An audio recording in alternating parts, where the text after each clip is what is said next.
அர்ச்சனை மலராக ஆலயத்தில் வருகிறோம். ஆனந்தமாய் புகழ் கீதம் என்றும் பாடுவோம். அர்ச்சனை மலராக ஆலயத்தில் வருகிறோம்.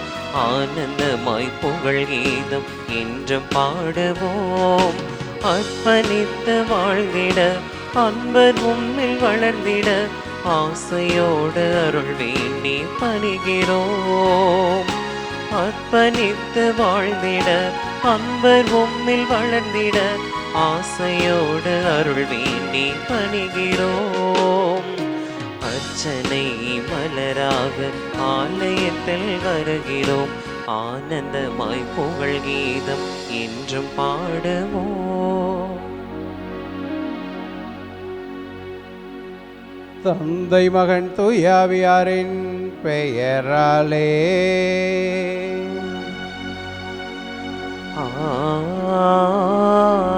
ஆமென். நம் ஆண்டவராகிய இயேசு கிறிஸ்துவின் அருளும் கடவுளின் அன்பும் தூய ஆவியானவரின் நட்புறவும் உங்கள் அனைவரோடும் இருப்பதாக. உம் ஆன்மாவோடும் இருப்பதாக. கிறிஸ்து இயேசுவில் பிரியமான சகோதர சகோதரி அன்பான பிள்ளைகளே, உங்கள் அனைவருக்கும் இயேசுவின் நாமத்தில் என்னுடைய இனிமையான வணக்கத்தை தெரிவித்துக் கொள்கிறேன். எல்லாம் நல்லா இருக்கிறீங்களா? நலமோடு இருக்கிறோம் என்ற நம்பிக்கையோடு இந்த திருப்பலியிலே கலந்து கொள்ள வந்திருக்கிற நம் ஒவ்வொருவரையுமே இறைவன் நிறைவாக ஆசீர்வதிக்க வேண்டும் என்பது தான் நம்முடைய எதிர்நோக்காக இருக்கிறது. இந்த ஆசீர்வாதம் எதற்காக என்று பார்க்கிற போது, உடலோடு உணர்வோடு உயிரோடு ஆண்டவருடைய அன்புக்கு சாட்சிகளாக நம்மை அர்ப்பணிப்பதற்காக, உலக வாழ்வின் நோட்டத்தில் இறைவனுடைய சிந்தனையை உடனிருப்பவருக்கு உரமாக கொடுத்து வளர்வதற்காக, இந்த சமூகம் நலம் பெற்று வாழ்வதற்காக, நாமும் நலத்தோடு வாழ வேண்டும் என்ற நன்மைகளுக்காக இந்த திருப்பலியிலே ஜெபிக்க வந்திருக்கிறோம். நம்ம ஒவ்வொருவரையும் இறைவன் நிறைவாக ஆசீர்வதிக்க வேண்டும், தொடர்ந்து வழிநடத்த வேண்டும், அவர் வழி நின்று சான்று பகர வேண்டும் என்ற சிந்தனையோடு இந்த திருப்பலியிலே பங்கெடுப்போம். அன்புமிக்க சகோதர சகோதரிகளே, தூய மறைநிகழ்வை கொண்டாட நாம் தகுதி பெறும் பொருட்டு நமது பாவங்களை ஏற்றுக்கொள்வோம். எல்லாம் வல்ல இறைவனிடமும் சகோதர சகோதரிகளே, உங்களிடமும் நான் பாவி என ஏற்றுக்கொள்கிறேன். ஏனெனில் என் சிந்தனையாலும் சொல்லாலும் செயலாலும் கடமையில் தவறியதாலும் பாவங்கள் பல செய்தேன். என் பாவமே என் பெரும் பாவமே. ஆகையால் எப்போதும் கன்னியான புனித மரியாவையும் வான தூதர் புனிதர் அனைவரையும், சகோதர சகோதரிகளே உங்களையும் நம் இறைவனாகிய ஆண்டவரிடம் எனக்காக வேண்டிக் கொள்ள மன்றாடுகின்றேன். எல்லாம் வல்ல இறைவன் நம்மீது இரக்கமைத்து நம் பாவங்களை மன்னித்து நம்மை நிலையான வாழ்வுக்கு அழைத்து செல்வாராக. ஆமீன்.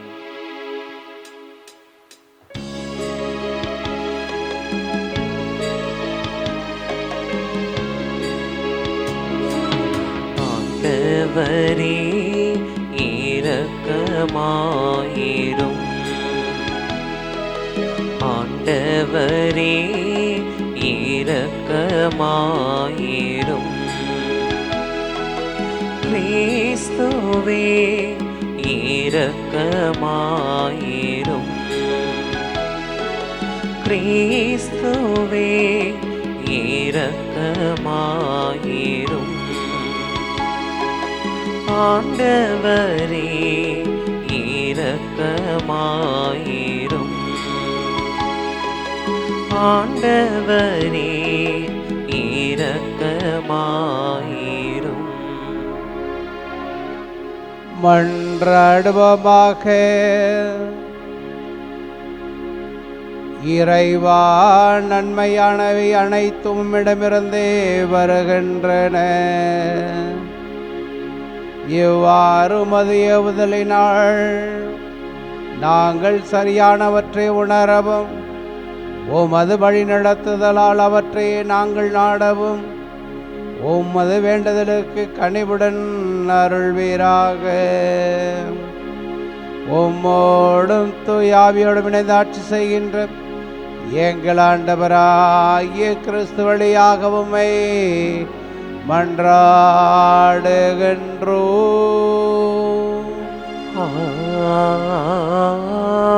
ஆமென்.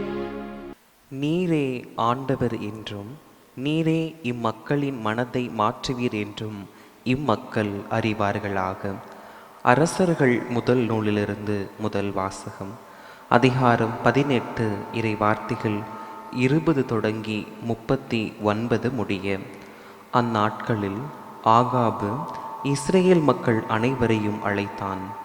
பொய் வாக்கினரையும் கார்மேல் மலையில் ஒன்று திரட்டினான். எலியா மக்கள் அனைவர் முன் சென்று, எத்தனை நாள் இருமனத்தோராய் தத்தளித்து கொண்டிருக்க போகிறீர்கள்? ஆண்டவர் தாம் கடவுள் என்றால் அவரை பின்பற்றுங்கள், பாகால் தான் என்றால் அவன் பிள்ளை செல்லுங்கள். அப்பொழுது எலியா மக்களிடம், ஆண்டவரின் திருவாக்கினருள் நான் ஒருவன்தான் எஞ்சி இருக்கிறேன். பாகாலின் பொய் வாக்கினரோ 150 பேர் இருக்கின்றனர். 2 காளைகளை எங்களிடம் கொண்டு வாருங்கள். அவர்கள் ஒரு காளையை தேர்ந்தெடுத்து அதை துண்டு துண்டாக வெற்றி விறகின் மேல் வைக்கட்டும், ஆனால் நெருப்பு வைக்கலாகாது. மற்ற காளையை நான் தயார் செய்து விறகின் மேல் வைப்பேன், நானும் நெருப்பு வைக்க மாட்டேன். நீங்கள் உங்கள் தெய்வத்தின் பெயரை சொல்லி அழையுங்கள், நானோ ஆண்டவரின் பெயரை சொல்லி அழைப்பேன். அதற்கு நெருப்பு மூலம் பதிலளிக்கும் கடவுளே உண்மை கடவுள் என்றார். மக்கள் அனைவரும் பதில் மொழியாக, நீர் சொல்வது சரியே என்றனர். பிறகு எலியா பாகாலின் பொய் வாக்கினரிடம், நீங்கள் அதிகம் பேர் இருப்பதால் முதலில் நீங்கள் ஒரு காளையை தேர்ந்தெடுத்து தயார் செய்யுங்கள், ஆனால் நெருப்பு மூட்டாதீர்கள் என்றார். அவ்வாறே அவர்கள் தங்களுக்கு கொடுக்கப்பட்ட காளைகளை கொண்டு வந்து தயார் செய்த பின் காலை முதல் நண்பகல் வரை பாகாலின் பெயரை கூப்பிட்டு, பாகாலே பதில் தாரும் என்று கத்தினர். ஆனால் எக்குரலும் கேட்கவில்லை, எகிப்திலும் வரவில்லை, எப்பதிலும் வரவில்லை. எனவே அவர்கள் தாங்கள் கட்டிய பலிபீடத்தை சுற்றி ஆடலாயின. நண்பகலாயிற்று. எலியா அவர்களை கேலி செய்து, இன்னும் உரத்த குரலில் கத்துங்கள், அவன் ஒரு தெய்வம். ஒருவேளை அவன் ஆழ்ந்த சிந்தனையில் இருக்கலாம், அல்லது ஒதுக்குப்புறம் போயிருக்கலாம், அல்லது பயணம் செய்து கொண்டிருக்கலாம், அல்லது தூங்கி கொண்டிருக்கலாம். அவன் விழித்தெழ வேண்டியிருக்கும் என்றார். எனவே அவர்கள் இன்னும் உரத்த குரலில் கத்தினர். தங்கள் வழக்கப்படி வாளினாலும் வேலினாலும் இரத்தம் கொட்டும் வரை தங்களையே கீறி கிழித்து கொண்டார்கள். பிற்பகல் ஆயிற்று. அவர்கள் மாலை பழி செலுத்தும் நேரம் வரை தொடர்ந்து உளறி கொண்டிருந்தார்கள். ஆயினும் எக்குரலும் கேட்கவில்லை, எப்பதிலும் வரவில்லை. கவனிப்பார் யாருமில்லை. அப்பொழுது எலியா எல்லா மக்களையும் நோக்கி, என் அருகில் வாருங்கள் என்றார். மக்கள் அனைவரும் அவர் அருகில் வந்தனர். உடனே எலியா அங்கே இடிந்து கிடந்த ஆண்டவரது பலிபீடத்தை செப்பட்டினார். உன் பெயர் இஸ்ரேல் என்று ஆண்டவர் யாக்கோப்புக்கு உரைத்திருந்ததன் பொருட்டு அவர் வழிவந்த குலங்களின் எண்ணிக்கைப்படி எலியா 12 கற்களை எடுத்தார். அக்கற்களை கொண்டு ஆண்டவர் பெயரில் ஒரு பலிபீடத்தை கட்டி அப்பலிபீடத்தை சுற்றிலும் 2 உளவுகால் அகலமுள்ள வாய்க்காலை வெட்டினார். அதன் பின் விறகு கட்டைகளை அடுக்கி காளையை துண்டு துண்டாக வெற்றி அவற்றின் மேல் வைத்தார். 4 குடங்கள் நிறைய தண்ணீர் கொண்டு வந்து எரிபலியின் மேலும் விறகு கட்டைகளின் மேலும் ஊற்றினார்கள் என்றார். அவர் 2ஆம் முறையும் செய்யுங்கள் என்றார்.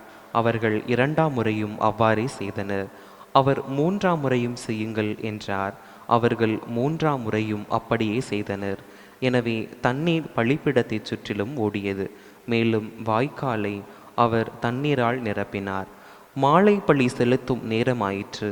இறைவாக்கினர் எலியா பலிபீடத்தின் அருகில் வந்து, ஆபிரகாம், ஈசாக்கு, இஸ்ரேல் என்பவர்களின் கடவுளாகிய ஆண்டவரே, இஸ்ரேலின் கடவுள் நீரே என்றும் இவற்றையெல்லாம் நான் வாக்கின்படியே செய்தேன் என்றும் இன்று விளங்க செய்தருளும். நீரே கடவுளாகிய ஆண்டவர் என்றும் நீரே இம்மக்களின் மனதை மீண்டும் மாற்றுவீர் என்றும் இம்மக்களை அறியும்படி எனக்கு பதில் தாரும். ஆண்டவரே, எனக்கு பதில் தாரும் என்றார். உடனே ஆண்டவரின் நெருப்பு கீழே இறங்கி அந்த எரிபலியையும் விறகு கட்டைகளையும் கற்களையும் மணலையும் சுட்டரித்து வாய்க்கால் நீரையும் வற்றச் செய்தது. இதை கண்டவுடன் மக்கள் அனைவரும் முகம் குப்புற விழுந்து, ஆண்டவரே கடவுள், ஆண்டவரே கடவுள் என்றனர். ஆண்டவரின் அருள்வாக்கு. இறைவனுக்கு நன்றி. பதிலுரை பாடல். திருப்பாடல் 16 பல்லவி. இறைவா, என்னை காத்தருளும், உம்மிடம் அடைக்கலம் புகுந்துள்ளேன்.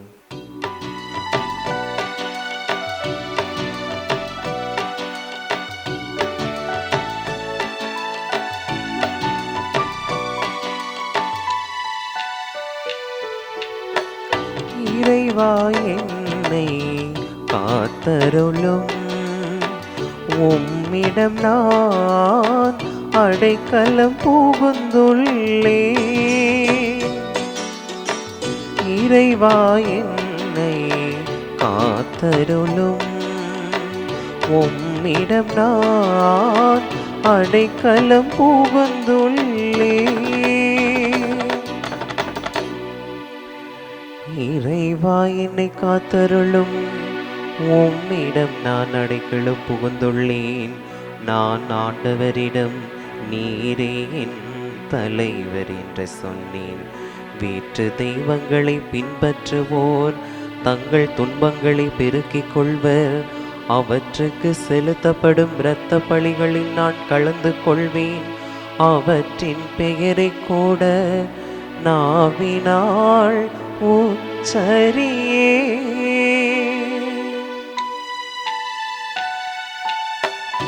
இறைவா, என்னை காத்தருளும், உம்மிடம் நான் அடைக்கலம் புகுந்துள்ளேன். இறைவா, என்னை காத்தருளும், உம்மிடம் நான் அடைக்கலம் புகுந்துள்ளேன். ஆண்டவர் தாமே என் உரிமை சொத்து, அவரே என் கிண்ணம். எனக்குரிய பங்கை காப்பவரும் அவரே. ஆண்டவரை எப்போதும் என் கண்முன் வைத்துள்ளேன். அவர் என் வலப்பக்கம் உள்ளார், எனவே நான் அசைவுறேன்.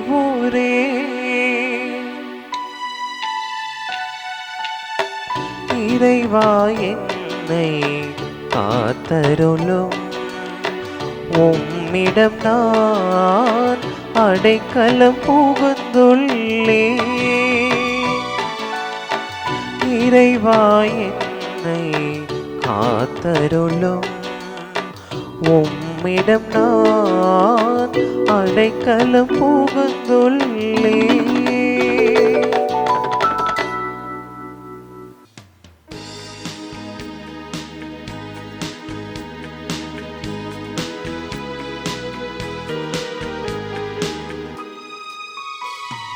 Alleluia, Alleluia, Alleluia, Alleluia, Alleluia, Alleluia, Alleluia, Alleluia, Alleluia, Alleluia.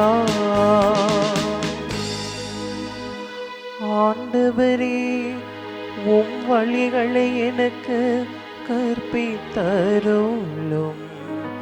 உமது உண்மை நெறியில் என்னை நடத்தி எனக்கு கற்பித்தருளும். அல்லேலூயா, அல்லேலூயா, அல்லேலூயா, அல்லேலூயா, அல்லேலூயா, அல்லேலூயா, அல்லேலூயா, அல்லேலூயா, அல்லேலூயா, அல்லேலூயா. ஆண்டவரே உங்களோடு இருப்பாராக. உம் ஆன்மாவோடும் இருப்பாராக. மத்தேயு எழுதிய நற்செய்தியிலிருந்து வாசகம். ஆண்டவரே மாட்சி உமக்கே. மத்தேயு நற்செய்தி அதிகாரம் 5 இறை வார்த்தைகள் 17 தொடங்கி 19 முடிய. இயேசு தம் சீடரை நோக்கி கூறியது: திருச்சட்டத்தையோ இறைவாக்குகளையோ நான் அழிக்க வந்தேன் என நீங்கள் என்னை எண்ண வேண்டாம். அவற்றை அழிப்பதற்கல்ல, நிறைவேற்றுவதற்காகவே வந்தேன்.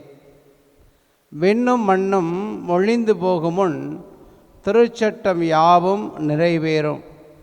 அதன் ஒரு சிறு எழுத்தோ ஒரு புள்ளியோ அழியாது என உறுதியாக உங்களுக்கு சொல்லுகிறேன்.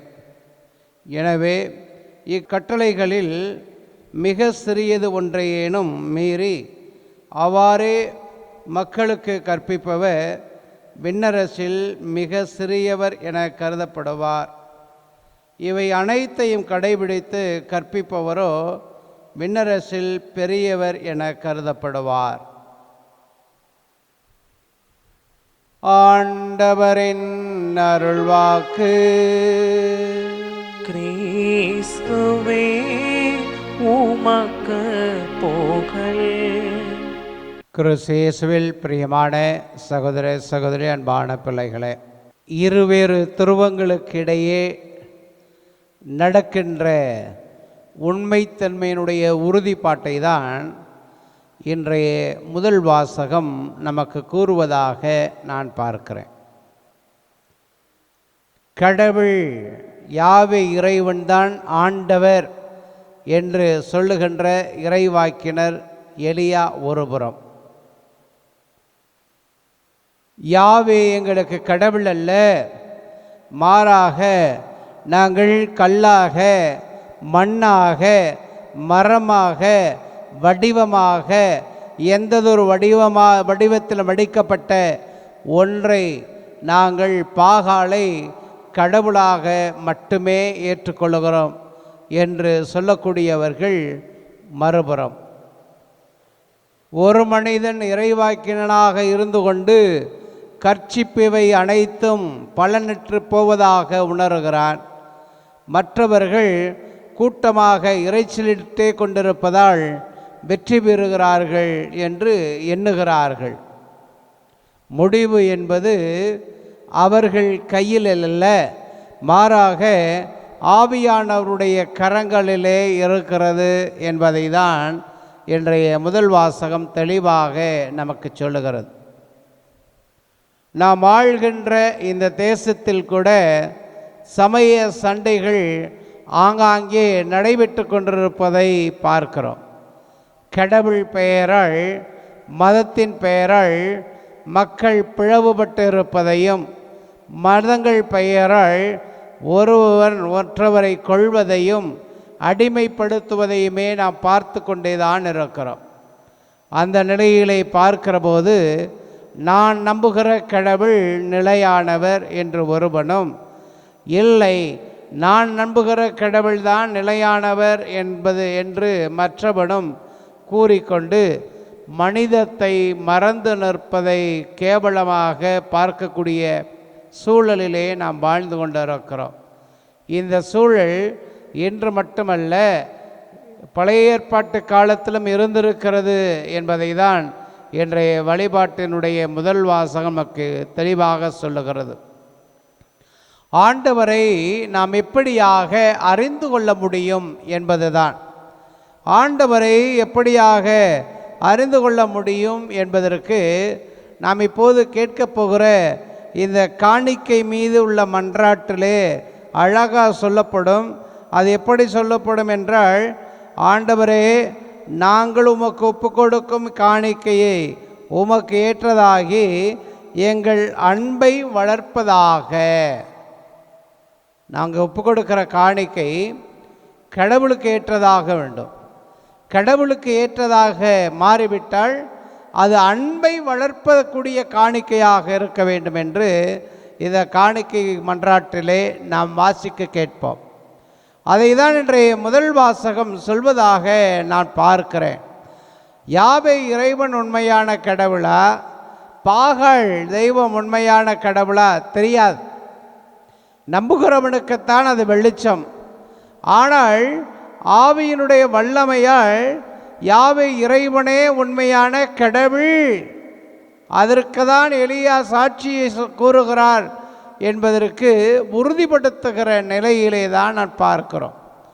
இந்த உறுதிப்பாடு ஏதோ ஒன்றை சாதித்து விட்டோம் என்பதோடு நிறுத்தப்படவில்லை. மாறாக அன்பு அதிலிருந்து புறப்படுகிறது என்பதை தான் மக்களினங்கள் புரிந்து கொள்ள வேண்டும். எந்த அன்பு புறப்படுகிறது என்று பார்க்கிற போது அனைத்தையும் நல்லதாக கண்ட அன்பு, படைப்பனைத்தையும் நல்லதனாக கண்ட அந்த அன்பு இறைவன் மனிதனை படைக்கின்ற போது தன்னை போல உருவிலும் சாயலிலும் படைத்த அன்புதான் அந்த அன்பாக நாம் பார்க்க வேண்டும். அந்த அன்பை தான் இன்றைய முதல் வாசகத்தில் உண்மையானதாக, உண்மை கடவுளாக யாவே இறைவன், நான் நம்புகிற, நான் அறிவிக்கின்ற இறைவன் தான் மெய்யானவர் என்று எலியா அங்கு அறிவிப்பதை, அதற்கு அனைவரும் சான்று பகிர்வதை நான் பார்க்கிறோம். பல நிலைகளில் நம்மோடு வாக்குவாதங்கள் எழுகிற போது நான் கூறுவது உண்மை, நான் கூறுவது தான் நேர்மையானது, நான் கூறுவது தான் வாய்மையானது, என்னை விட உண்மையான மனிதர் வேறொருவன் இல்லை, என்னை விட நேர்மையான மனிதன் வேறொருவன் இல்லை, வாய்மையான மனிதர் என்னை விட யாருமே இல்லை என்ற போக்கிலே நாம் பேசிக்கொண்டிருக்கிறோம், பழகி கொண்டிருக்கிறோம், நடந்து கொண்டிருக்கிறோம். அப்படி இருக்கிற நமக்கு இன்றைய முதல் வாசகம் ஒரு சவாலாக இருக்கிறது. உண்மைத்தன்மை என்பது, வாய்மை என்பது எதை மையமாக கொண்டிருக்கிறது அப்படின்னு பார்க்கிற போது மனிதனுடைய எண்ணங்களை, வாழ்வு முறையை மையமாக கொண்டிருக்கிறது என்று சொல்லுகிறது. யாவே இறைவனுடைய சார்புத்தன்மை என்பது எந்த நிலையிலும் பொய்யை, புரட்டை வாழ்வாக்காத ஒரு நிலை, எந்த நிலையிலும் வாய்மையை, உண்மையை, நேர்மையை வாழ்வாக்குகிற ஒரு நிலை. நீங்களும் நானும் யாவே இறைவனை கடவுள் படைப்பவராக, பழைய ஏற்பாட்டில் யாவையாக அவரை பார்க்கிறார்கள், நாம் படைப்பவராக அவரை பார்க்கிறோம். படைத்த இறைவனுடைய வழி நின்று அனைத்தையும், அனைவரையும், அனைத்து பொருட்களையும், அந்த உலகையும் நல்லதாக காணக்கூடிய அழைப்பை நாம் பெறுகிறோம். அந்த நன்மை தனத்திலே தான் உண்மைத்தன்மை இருக்கிறது என்பதை ஆண்டவர் சொல்லுகிறார். இரண்டாவதாக வாய்மையும் நேர்மையும் எதிலே இருக்கிறது அப்படின்னு பார்க்கிற போது பிறரை பார்க்கின்ற அதே நிலையிலே, நான் என்னை பார்க்கின்ற நிலையிலேயே தான் பிறரை பார்க்க வேண்டும், காண வேண்டும் என்ற அழைப்பை ஏற்கிற போது படைத்த இறைவன் நல்லதென மட்டும் காணவில்லை, கிடைத்த மணிமகுடமான மனிதனை தமது சாயலாக படைத்திருக்கிறார் என்பதுதான் வாய்மைக்கும் நேர்மைக்கும் உள்ள உதாரணமாக நான் பார்க்கிறேன். கடவுள் உண்மையானவர், கடவுள் வாய்மையானவர், கடவுள் நேர்மையானவர். அந்த வாய்மையிலே, நேர்மையிலே, உண்மையிலே என்னை வழிநடத்துகிறார் என்று பார்க்கிற போது நானும் கடவுளுடைய உருவிலும் சாயலிலும் படைக்கப்பட்டிருக்கிறேன் என்பதுதான் நேர்த்தியான எண்ணமாக இருக்க வேண்டும். இந்த நேர்த்தியான எண்ணத்தில் தான் நாம் பயணம் செய்து கொண்டிருக்கிறோம். இதை தான் இன்றைய நற்செய்தி வாசகத்தில் ஆண்டவர் இயேசுனுடைய உலக வாழ்விலே, வரலாற்று வாழ்விலே மனிதராக பிறரோடு உண்டு உறங்கி குடித்து உரையாடி நடந்து சென்றுகிற காலங்களிலே அவர் சொல்லுகிறார், நான் சட்டத்தை அழிக்கவில்லை, இறைவாக்குகளை அழிக்கவில்லை, மாறாக அதற்கு உயிரூட்டம் கொடுப்பதற்காக வந்திருக்கிறேன். என்ன உயிரூட்டம் என்று பார்க்கிற போது சட்டத்தையும் இறைவாக்குகளையும் நேர்மையாக வாய்மையோடு எடுத்துரைக்கின்ற மனிதனாக நான் என்னை காட்டிக்கொண்டிருக்கிறேன். அப்படியாக நீங்களும் காட்டிக்கொள்ளுங்கள், வாழ்வு பெறுவீர்கள் என்ற அழைப்பை நமக்கு இருக்கிறார். சின்ன பிள்ளைகள்கிட்ட பேசிக்கிட்டு இருக்கிற போது, குழந்தைகள்கிட்ட பேசிக்கிட்டு இருக்கிற போது ஏதாவது நம்ம மறைச்சோம்னா, ஏதாவது ஒன்றை பொய் சொல்லிட்டோம்னா, அந்த அப்பழுக்கற்ற மனநிலையிலிருந்து அந்த குழந்தைகள் நீங்கள் பொய் சொல்கிறீங்க, நீங்கள் மறைக்கிறீங்க என்று அப்பட்டமாக நேர்மையாக முகத்துக்கு முகம் நமக்கு சொல்லுகிறார். அதே போல தான் நீங்கள் ஆண்டவரும் சொல்லுகிறார். எவனொருவன் கடவுளுடைய பெயரை சுமந்து கொண்டு கடவுளுடைய சட்டத்தை நான் வாழ்வாக்குகிறேன் என்று சொல்லி வாழ்வாக்காமல் இருக்கிறானோ அவனுக்குத்தான் இந்த சாடுதலாக நான் பார்க்கிறேன். சட்டம் என்பது மனிதனை வழிநடத்தக்கூடியதாக, இறைவார்த்தை என்பது மனிதனுக்கு உயிரோட்டம் கொடுக்கக்கூடியதாக இருக்கிறது. இந்த வழிகாட்டுதலும் உயிரோட்டமும் மனிதனுடைய வாழ்வுக்கு தேவை, அவனுடைய இயங்குதலுக்கு தேவையாக இருக்கிறது. ஆக நீங்களும் நானும் வாழ வேண்டும், இறைவனுடைய அன்புக்கு சாட்சியாக வேண்டும், அந்த அன்பிலே வளர வேண்டும் என்றால் இந்த சட்டமும் இந்த இறைவாக்கும் நமக்கு வழிகாட்டுதலாகவும் உயிரோட்டமாகவும் அமைய வேண்டும். அப்படி அமைகிற போதுதான் நாமும் வாழ்வு பெறுகிறோம் என்ற சிந்தனையோடு இந்த திருப்பலியிலே பங்கெடுப்போம். ஆமேன்.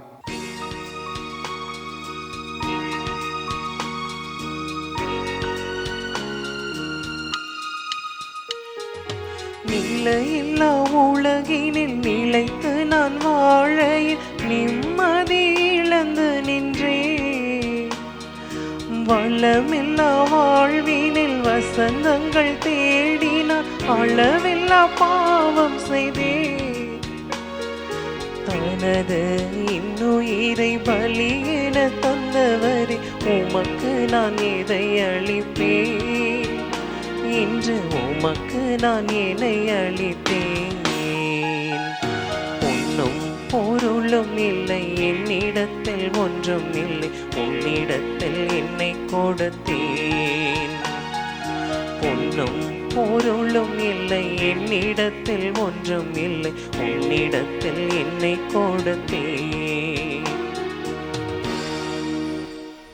அன்புமிக்க சகோதர சகோதரிகளே, என்னுடையதும் உங்களுடையதுமான இப்பலி எல்லாம் அல்ல தந்தையாகியவனுக்கு ஏற்றதாகும்படி ஜெபியுங்கள். ஆண்டவர் தமது பெயரின் புகழ்ச்சிக்காகவும் மாட்சிக்காகவும் நமது நன்மைக்காகவும் புனித திரு அவை அனைத்து நலனுக்காகவும் உமது கையிலிருந்து இப்பலியை ஏற்றுக்கொள்வாராக. ஆண்டவரே, இரக்கத்துடன் எங்கள் பணியை கண்ணோக்கியருள உம்மை வேண்டுகின்றோம். அதனால் நாங்கள் ஒப்பு கொடுக்கும் இக்காணிக்கை உமக்கு ஏற்றதாகி எங்கள் அன்பை வளர்ப்பதாக. எங்கள் ஆண்டவராகிய கிறிஸ்து வழியாக உம்மை மன்றாடுகின்றோம்.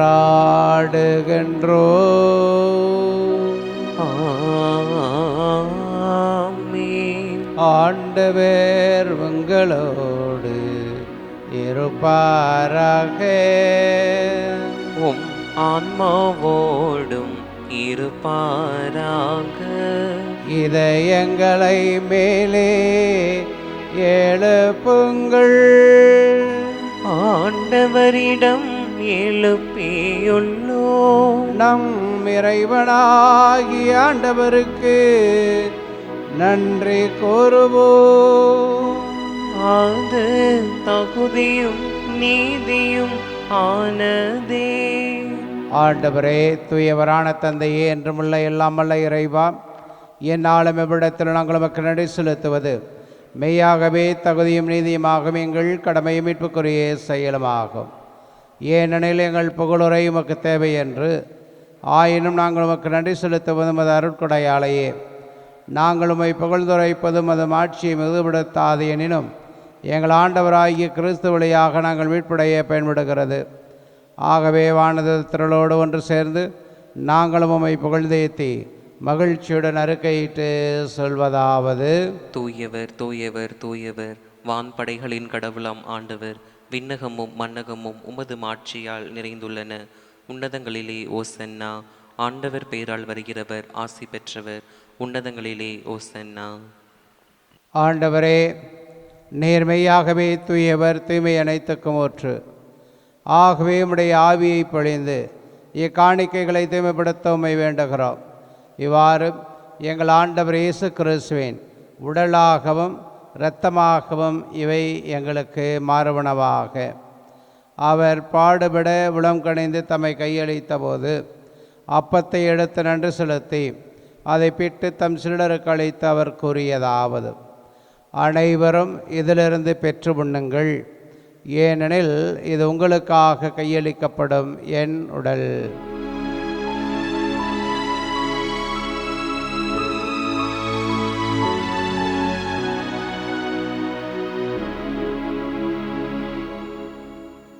அவ்வனமே இரவு விருந்தை அருந்திய பின் கிண்ணத்தையும் எடுத்து மீண்டும் நமக்கு நன்றி கூறி தம் சீடருக்கு அளித்து அவர் கூறியதாவது: அனைவரும் இதிலிருந்து பெற்று பெறுகுங்கள், ஏனெனில் இது புதிய நிலையான உடன்படிக்கைக்குரிய இரத்தத்தின் கிண்ணம். இது பாவ மன்னிப்புக்கென்று உங்களுக்காகவும் பலருக்காகவும் சிந்தப்படும். இதை என் நினைவாக செய்யுங்கள்.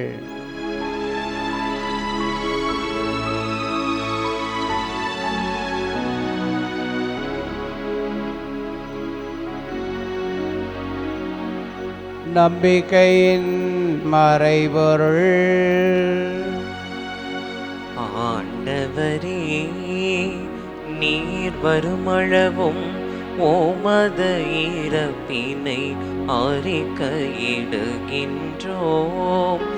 ஓமது உயிர்ப்பினையும் எடுத்துரைக்கின்றோம். ஆகவே ஆண்டவரே, நாங்கள் கிறிஸ்து இறப்பினையும் உயிர்ப்பினையும் நினைவு கூர்ந்து வாழ்வதரும் அப்பத்தையும் மீட்பளிக்கும் கணத்தையும் முகப்பு கொடுக்கிறோம். உம் திருமண் என்ற ஊழியம் புரிய தகுந்தவர்கள் என எங்களை ஏற்றுக்கொண்டீர். எனவே எமக்கு நன்றி செலுத்துகிறோம். மேலும் கிறிஸ்துவின் உடலிலும் இரத்தத்திலும் பங்குகளும் எங்களை தூய ஆவியார் ஒன்று சேர்க்க வேண்டும் என உம்மை தாழ்மையுடன் மன்றாடுகிறோம். ஆண்டவரே, உலகெங்கும் வரவிருக்கும் அந்த திரு அவை நினைவு கூர்ந்தருளும். எங்கள் திருத்தந்தையிலேயும் எங்கள் ஆயர் ஆரோக்கியராஜ், எல்லா திருநிலையினர், இங்கு ஒரே குடும்பமாக கூடி ஜெபிக்கிற உமது அன்பான பிள்ளைகள் ஆகிய அனைவரோடும் உமது திரு அவை அன்பில் நிறைவேற செய்தருளும். உயிர்த்தலும் எதிர்நோக்கோடு தொழில்களும் எங்கள் சகோதர சகோதரிகளையும் இறந்தோர் அனைவரையும் இரக்கத்துடன் நினைவு கூர்ந்து உமது திருமுக ஒளியினுள் ஏற்றருளும். எங்கள் அனைவர் மீதும் இரக்கமாயிரும். கடவுளின் கன்னித்தான புனித மரியா, அவருடைய கணவரான புனித யோசேப்பு, புனித திருத்துதர்கள், புனித அன்னை தெரசாள், இவ்வுலகில் உகந்தவராய் இருந்தோராகிய புனிதர் அனைவருடனும் நாங்கள் நிலையான வாழ்வில் பங்கு கொள்ளும் தகுதி பெற்று உமது திருமகன் இயேசு கிறிஸ்து வழியாக உம்மை புகழ்ந்தேத்து மரமருள உம்மை மன்றாடுகிறோம். இவர் வழியாக இவரோடைவரில் எல்லாம் வல்ல இறைவனாகிய தந்தையே,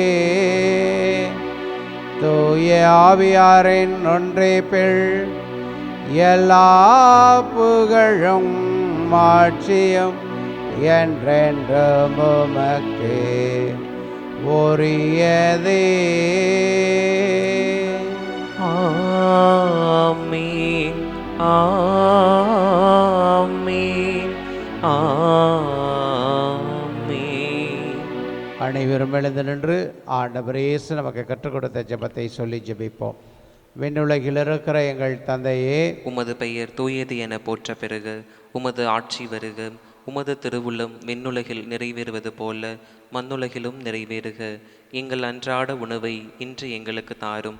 எங்களுக்கு எதிராக குற்றம் செய்வோரை நாங்கள் மன்னிப்பது போல எங்கள் குற்றங்களை மன்னியும். எங்களை சோதனைக்குட்படுத்தாதேயும், தீமையிலிருந்து எங்களை விடுவித்தருளும்.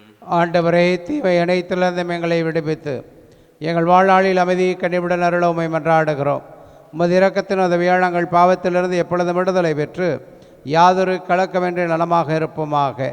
நாங்கள் எதிர்நோக்கியிருக்கும் பேரின்பத்திற்காகவும் எமிட்பிராகிய இயேசு கிறிஸ்து வருகைக்காகவும் காத்திருக்கின்றோம். ஏனெனில் ஆட்சியும் வல்லமையும் மாட்சியும் என்றென்றும் உமதே. ஆண்டவரே இயேசு கிறிஸ்துவே, அமைதியை உங்களுக்கு விட்டுச் செல்லுகிறேன், என் அமைதியை உங்களுக்கு அளிக்கிறேன் என்று உமது திருத்தூதர்களுக்கு மொழிந்தீரேன். எங்கள் பாவங்களை பாராமல் உமது திரு அவையின் நம்பிக்கை கண்ணோக்கி உமது திருவுளத்துக்கு ஏற்பதற்கு அமைதியும் ஒற்றுமையும் அளித்தருள்வீராக. என்றென்று வாழ்ந்து ஆட்சி செய்கின்ற பேர் நேரே. ஆமென். ஆண்டவருடைய அமைதி உங்களோடு என்றும் இருப்பதாக, உம் ஆன்மாவோடும் இருப்பதாக. ஒருவருக்கொருவர் இயேசுவின் அமைதியை அறிவித்துக் கொள்வோம்.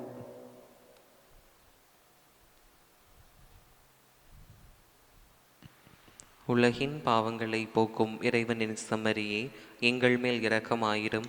உலகின் பாவங்களை போக்கும் இறைவனின் செம்மறியே, எங்கள் மேல் இரக்கமாயிரும். உலகின் பாவங்களை போக்கும் இறைவனின் செம்மறியே, எங்களுக்கு அமைதியை அளித்தருளும். இதோ இறைவனின் செம்மறி, இவரே உலகின் பாவங்களை போக்குகிறவர். இச்செம்மறியின் திருவிருந்து கழுகி பெற்ற நாம் அனைவரும் பேறு பெற்றோர். ஆண்டவரே, நீர் நிலத்தில் எழுந்தருள நான் தகுதியற்றவன். ஆனால் ஒரு வார்த்தை மட்டும் சொல்லியருளும், எனது ஆன்மா நலமடையும். கிறிஸ்துவின் திருவிடலும் திருத்தம் நம்மை காத்து நித்திய வாழ்வுக்கு அழைத்துச் செல்வதாக. ஆமீன். ஆசை திருவிருந்துக்கான மன்றாட்டு. ஆண்டவரே, நீர் என் இல்லத்தில் எழுந்தருள நான் தகுதியற்றவள். ஆனால் ஒரு வார்த்தை மட்டும் சொல்லியருளும் என்று நூற்றுவர் தலைவன் ஜெபித்தது போல நாங்களும் இப்போது உம் திருப்பாதம் பணிந்து வேண்டுகிறோம்.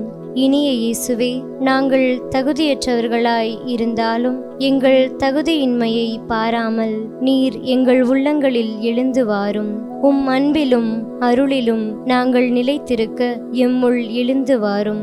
நன்மை செய்வதில் ஆர்வமுள்ளவர்களாய், தீமைகள் அனைத்திலிருந்தும் விடுதலை பெற்றவர்களாய் வாழவும் எங்களை வழிநடத்த வாரும். எல்லா நலன்களாலும் வளங்களாலும் எங்களை நிரப்ப வாரும். ஆமேன். மன்றாடுவோமாக.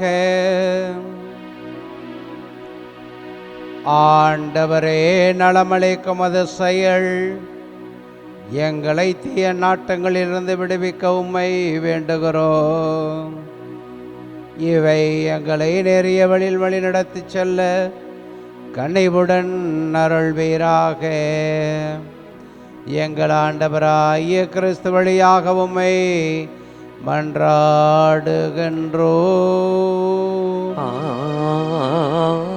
ஆமென். ஆண்டவர் உங்களோடு இருப்பாராக. உம் ஆன்மாவோடும் இருப்பாராக. எல்லாம் வல்ல இறைவன் தந்தை, மகன், தூய ஆவியார் நம் அனைவரையும் நிறைவாக ஆசீர்வதிப்பாராக.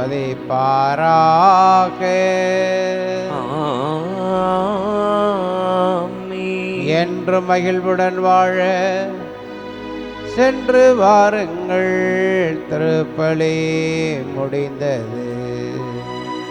இறைவனுக்கு நன்றி.